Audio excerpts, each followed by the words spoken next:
অর্থনীতির টাকা আর বাজেটের টাকা এক না তো। অর্থনীতির টাকা থাকলে ওই টাকা কি সরকারের পকেটে আসে? সরকারকে ওই টাকাটা নেওয়ার জন্য কর আদায় করতে হয়, কোন একটা সিস্টেম করতে হয়, যে সিস্টেমে আমরা শুনবো আগে একটু অর্থনীতি থেকে টাকাটা সরকারের কাছে আসে। সরকার সেটা কিভাবে নেয়? সরকার বিভিন্নভাবে নেয়। আমদানি রপ্তানি শুল্ক আছে, বিভিন্ন ধরনের আবগারি শুল্ক আছে, বিভিন্ন ধরনের ট্যাক্স বসায়, সেটা বিভিন্নভাবে প্রত্যক্ষ পরোক্ষ কর বসায়, এবং সেইটার মাধ্যমে সরকার টাকাটাকে নিয়ে আসে।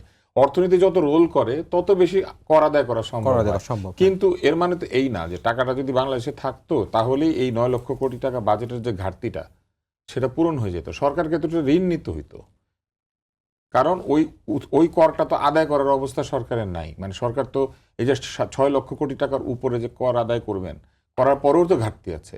ওই টাকাটা এখন বাজারে থাকলেও তো এই 6 লক্ষ কোটি টাকায় কর আদায় করতে হইতো।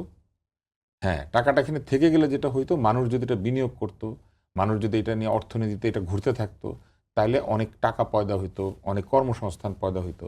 এখন সরকারকে আসলে কিভাবে কর আদায় বাড়াতে হয়? সরকারকে কর্মসংস্থান বাড়াইতে হয়। যত বেশি লোক কাজ করবে তত বেশি ইনকাম ট্যাক্স দিবে, যত বেশি বেতন পাবে।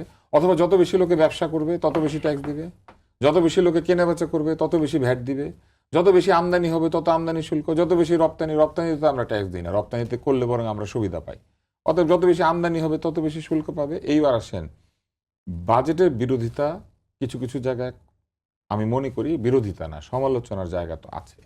যেমন আপনি খুব শুরুতে একটা মজার কথা বলেছেন, এইবার বাজেটের পরে দ্রব্যমূল্য বাড়ে নাই, কিন্তু সরকার তো খাদ্যপণ্যের উপরে যে 60টা পণ্য, এটার উপরে কিন্তু সরকার শুল্ক কমিয়ে দিয়েছে অথবা শুল্ক নাই করে দিয়েছে। কিন্তু এগুলো তো আগের দামই থেকে গিয়েছে, অধিকাংশের তো দাম কমে নাই। কমার তো উচিত ছিল, কারণ এই এখন যে দামে বিক্রি হচ্ছে এটা তো এই করটা সহ দাম। তাহলে সরকার যখন এটা কর শূন্য করে দিলেন, তাহলে এটার দাম কমার কথা ছিল না? কমে নাই তো। ফলে আপনি যদি কোথাও কর শূন্য করে দেন, তারপরে দাম না বাড়ে, তাহলে বুঝতে হবে যে আসলে দাম আগের জায়গায় থাকলেও বিক্রেতা আগের চাইতে বেশি প্রফিট করতেছেন, অথবা আমদানিকারক আগের চাইতে বেশি প্রফিট করছেন, কারণ শুল্ক কমে গিয়েছে, তারপরেও কিন্তু বাজারে ওইটার দাম কমে নাই, একই জায়গায় আছে।